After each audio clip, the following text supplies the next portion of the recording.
Before we dive into the atmospheric abyss of Jupiter, do us a solid and hit that subscribe button. We promise it's less risky than an actual plunge into Jupiter. Ever wondered what would happen if you took a tumble into this gassy giant? No?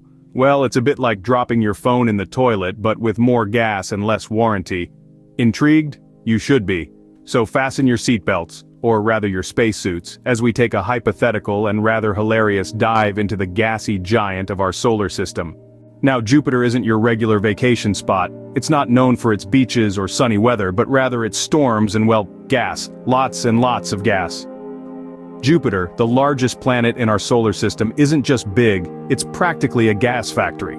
It's like that gassy friend we all have. Only, instead of awkward social situations, it's causing colossal storms and producing magnetic fields that make Earth's look like child's play. Now, let's take a closer look at what Jupiter is really made of. Imagine a giant ball of hydrogen and helium. That's Jupiter at its core. But this isn't your regular party balloon mix. We're talking about gases under extreme pressure and temperature, conditions so intense that the hydrogen behaves like a metal. And for that extra kick, Jupiter adds a dash of methane and ammonia to the mix. It's the secret sauce that gives Jupiter its unique color and contributes to the formation of those infamous storms. Speaking of storms, let's not forget about the Great Red Spot. This storm alone is about 2 times the size of Earth. It's like Jupiter's own personal whirlwind, only it's been raging for at least 300 years. Now you might be thinking that's all fine and dandy, but where's the surface? And that's where things get tricky. You see, Jupiter doesn't really have a solid surface like Earth. It's more like a gradual transition from gas to liquid as you go deeper into the planet. So, if you were to somehow fall into Jupiter, there wouldn't be a ground to hit. Instead, you'd keep sinking into denser and denser layers of gas and liquid. So as you can see, falling into Jupiter would be less like a scenic skydive and more like a tumble into a cosmic blender. But wait, it gets even more interesting. Imagine you're free falling into Jupiter.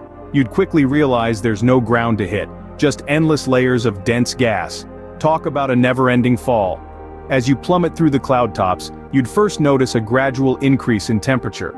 It's like going from a brisk winter day to a sweltering summer afternoon in a matter of minutes. You'd start to feel the heat, and not in a good way. We're talking hotter than a jalapeno eating a ghost pepper in a sauna. And the pressure? Oh boy, let's just say it's more intense than your mom asking when you're going to settle down and give her grandkids. At first it's like being gently squeezed in a warm embrace. But the deeper you go, the tighter the squeeze gets. It's like Jupiter's trying to turn you into a human diamond, and believe me, that's not as glamorous as it sounds. But wait, it gets even better. As you descend further, the pressure and temperature continue to rise and you start to feel a bit, well, squishy. Your body would start to compress under the immense pressure, quite like a marshmallow in a hydraulic press.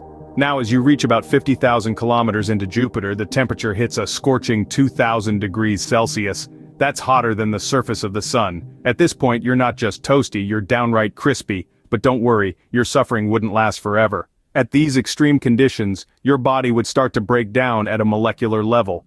You wouldn't feel a thing as you disintegrate, turning into nothing more than a puff of exotic human-scented gas. And there you have it. That's your journey into the heart of Jupiter. No ground to land on, no chance of survival, just a fiery, pressurized descent into oblivion. In the end, you disintegrate into the gas giant, becoming one with Jupiter. Talk about a one-way ticket to stardom, or should we say Jupitardom. So, in a nutshell, falling into Jupiter would be a blazing, crushing, never-ending journey into oblivion. Not exactly a top vacation choice, huh? We've dived into the gaseous depths, braved the crushing pressure and intense heat, and taken a hypothetical plunge into the heart of the giant. Quite the trip, wouldn't you say? A bit too sizzling for my taste. But hey, on the bright side, at least you wouldn't have to worry about finding a parking spot.